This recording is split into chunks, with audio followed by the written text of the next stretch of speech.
Hey guys, just thought I'd do a quick little review of the EART Telecaster I just received.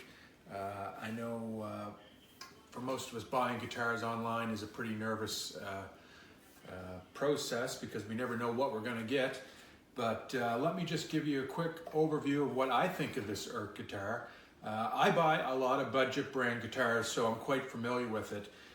You will find that the EART price range is really, it's up above the beginner Squire and Epiphone guitars. You know, it's like a step above almost. The price range is almost around like for the Squire, the Classic Vibe series. So you expect a bit more out of that. Because of that, you can definitely buy Squires and Epiphones cheaper than you can the EARTs. So for a lot of folks, that's a concern because you really you're buying a brand that a lot of people aren't familiar with.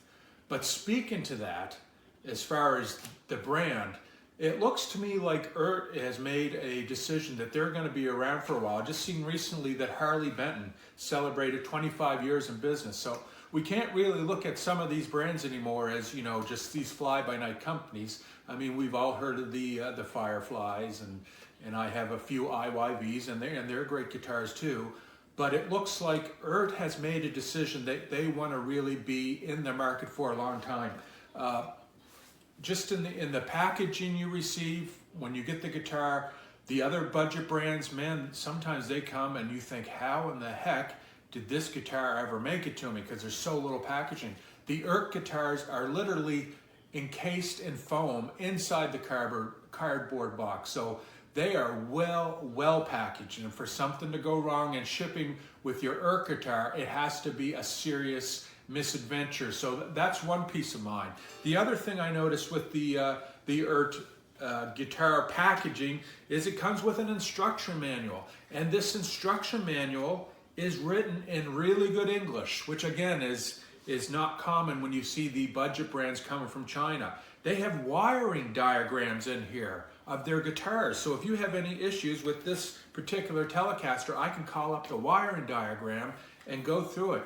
That speaks to me that these folks are planning on being around here for a while. Now, what is quite popular with the EART guitars is the fit and finish. Now, it's the fretwork. When you buy a budget guitar, the fretwork is where you'll spend most of your time trying to improve it, because those factories just do not have the time to produce, you know, a lot of guitars at the price level that we want and then spend a lot of time dressing frets and making sure everything is okay.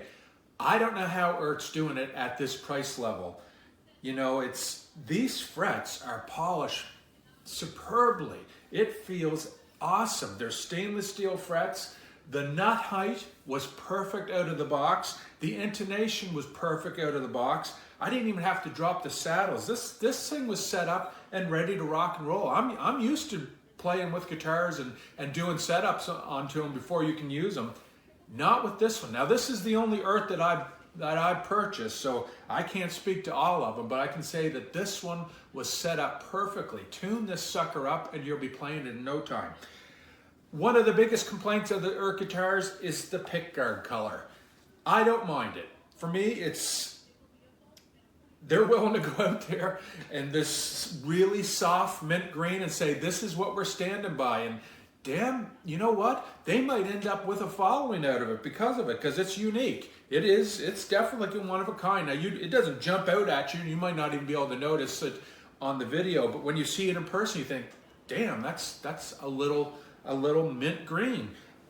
But it works with me. The body is nice and light. Look at that tiger flame maple veneer. That thing is beautiful.